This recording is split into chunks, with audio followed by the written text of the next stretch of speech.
Hi, welcome to Money Talk Viewpoint. This is the podcast for financial professionals, CPAs, attorneys, high net worth advisors, and those who work in the field of the family office. My name is Stuart Cruz. I'm founder of Cruz Asset Management, and I'm going to be your host today on Money Talk Viewpoint. For those of you not familiar with Cruz Asset Management, we're a boutique asset management firm. We make all our investment choices with math and statistics, and we run a virtual family office.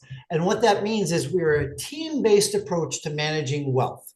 So just like the Rockefellers have their own family office where they have advisors working together as a team, we want to bring that model and concept to the retail client.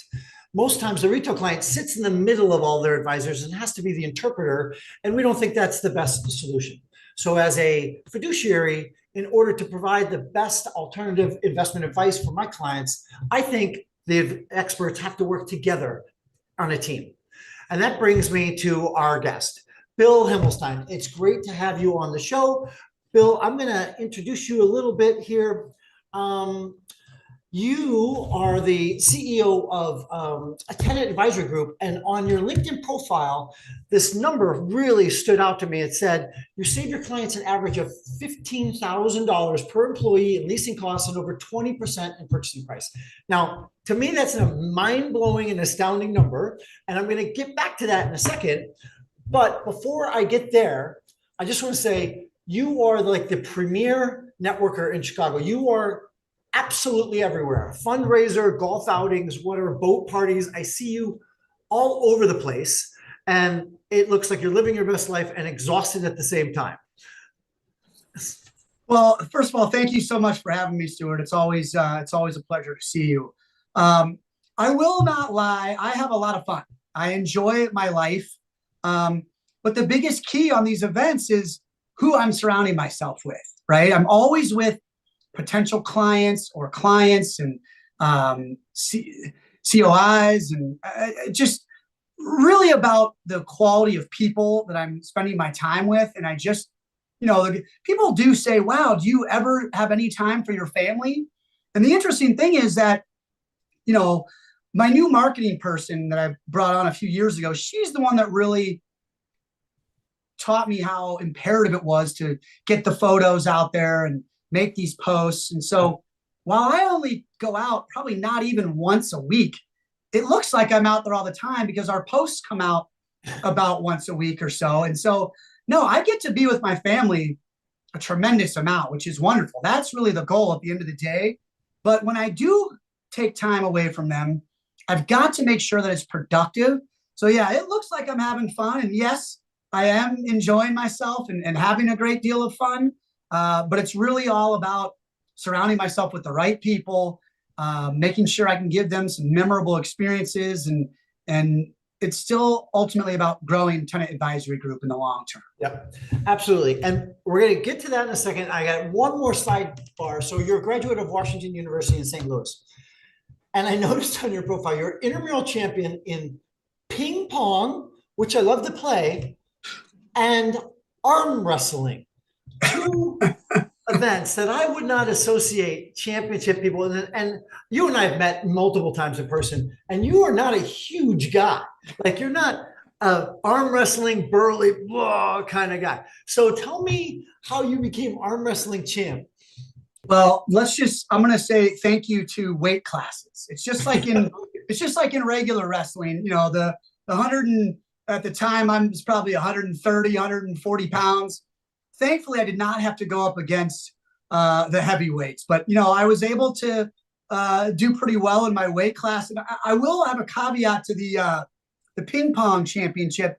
In the finals, I was going up against one of my fraternity brothers. Okay. Wonderful human being, such a nice gentleman. He was so nice that he dialed it back. I will admit this to this day.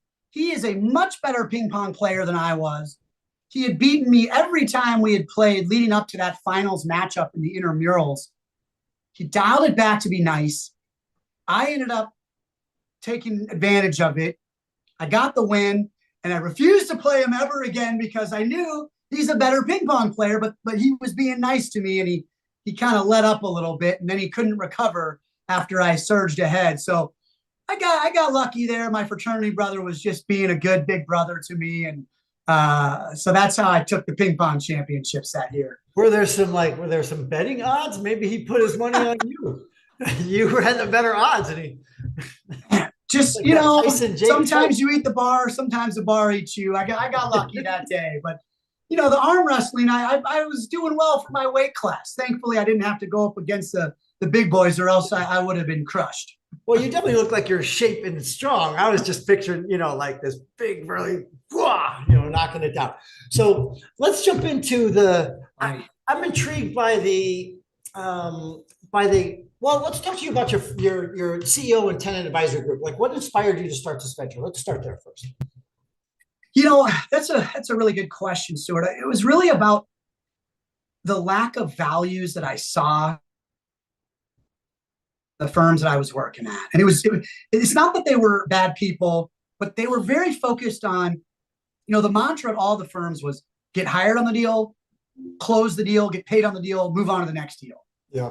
No mention of relationships, no mention of doing what's right for your client, no mention of being a good steward of your community. Some of the parts about business that, you don't really put a dollar sign or a metric behind being honest, being on time, doing what you say you're going to do. But I found those to be very important and valuable in terms of growing a long-term positive reputation and growing a brand. I didn't see that from anybody I'd worked at. And so I had always, my father was entrepreneurial. So I always had that thought of, I want to do something on my own, but I needed to learn how to be a good broker first. Yeah. And so once I got to that point where people were hiring me because of me and not because of the name behind the company, the company that I worked for. And then I was working the transaction from start to finish. That's when I knew I didn't need anybody else's name but my own to get new clients. And so starting my business, the three core values that we had in, 16 years ago and all the way through till today, it's be responsive, do what you say you're going to do, and put your clients best. None of those things that I ever heard working at any of my competitors. And those are the simple values. I didn't reinvent the wheel with any of those values, but what I've found is those generate sticky relationships. Those generate clients that work for you for the renewal, for the expansion, for their other locations across the country. And that's how we built our business, is by treating our clients well and with honesty, with integrity, and trying to provide them an exceptional experience. Yeah. So Bill, at least on my side, you froze on that third one. Can you repeat the third value proposition you had? So I just want to get it out there to make sure the audience heard it. Put your client's best interest first. Because I believe, what I saw from my competitors is they did a lot of putting their own best interests first in the short run, right? Well, if I can get my client to do a longer term lease or take more space, I'll get a larger commission. We're acting as a fiduciary for our clients. And I believe that if you put your client's best interest first, ultimately you are putting your own best interest first in the long run, because you're going to get repeat business. You're going to get referrals. And that's how you're going to grow a sustainable business, is by doing what's right for your client, not what's right for yourself. Yeah, that's why you and I get along. So I didn't mention I've been writing this book for like years now, but it's called License to Steal: How to Turn Wall Street Greed into Your Gain. And so the title of the book was called License to Steal, because when I got my Series 7 and I passed, I'm in New York, I'm in a training program in New York, and one of the big brokers said, "Did you pass?" I said, "Yes, I did." He goes, "Congratulations, you now have a license to steal." That was the mentality of the broker. How can I steal money from my clients? How can I get more out of them? And I was like, this is not what I signed up for, right? So the book is about, how do I turn the tables? How do I turn Wall Street greed into your gain? We now have a model of being a fiduciary, like I implied in the very beginning. And the only way for us to be a fiduciary is to work with advisors and experts like yourself, specialists like yourself. That's Stuart. I love that. That's what you were taught early on, is to steal. And you're like, no, let's turn this around and make it about our clients, because we are our clients' fiduciary. We are supposed to be acting in their best interest. And unfortunately, And really, I think it's a lot of the bigger firms in general that they have the mentality of, we got to meet our quarterly estimates. We got to meet our shareholder demands. We got to make this money.